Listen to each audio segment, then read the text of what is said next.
दिसा माझी काहीतरी लिहित जावे.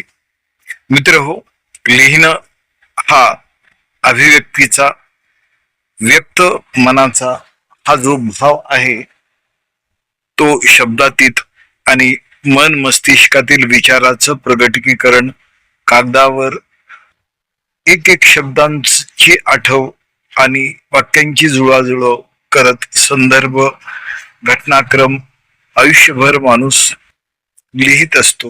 लिहिणं ही देखील छान अशी सवय असते आणि त्यातून मौनही घडते आणि ध्यानही घडते. कसं तर ते असं पहा. आपण लिहित असताना आपलं लक्ष वहीकडे आणि विचाराकडे केंद्रित असतं. पेन धरताना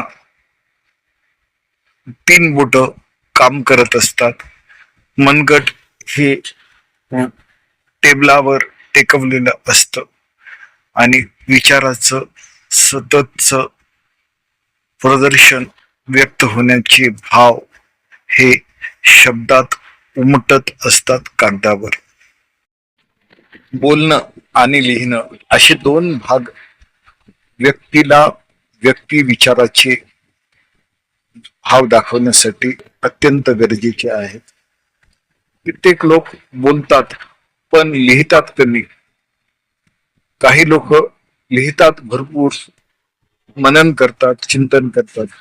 व्यक्त काही तास बोलतात आणि हे बोलणं त्यांचं लिखाणातून प्रदर्शित झालेलं मन असतं.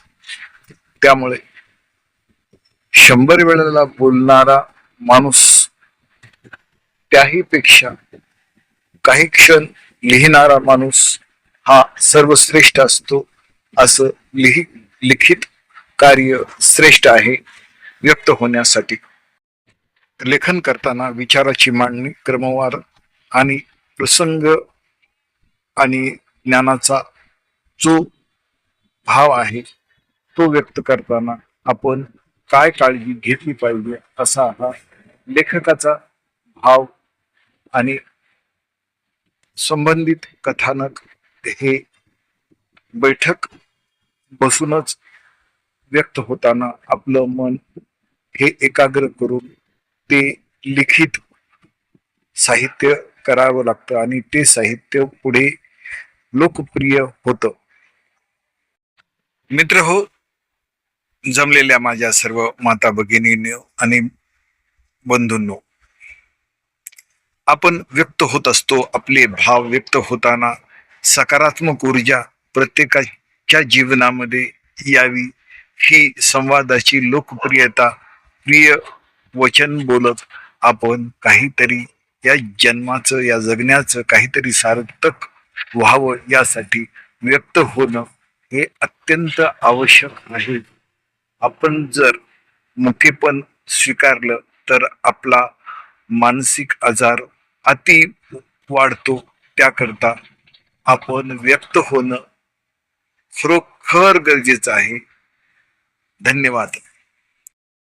माणसाच्या जीवनामध्ये कौतुक करणारी आपलीशी माणसं, आपलेपणा, आपुलकीचा हा पुष्पहार आणि पुष्पगुच्छांच्या सर्व अंतर्मनाच्या व्यापकतेचा हा भाव, सत्कार ही मोठेपण देणाऱ्या मोठ्या माणसांची औदार्य आणि उदारता असते.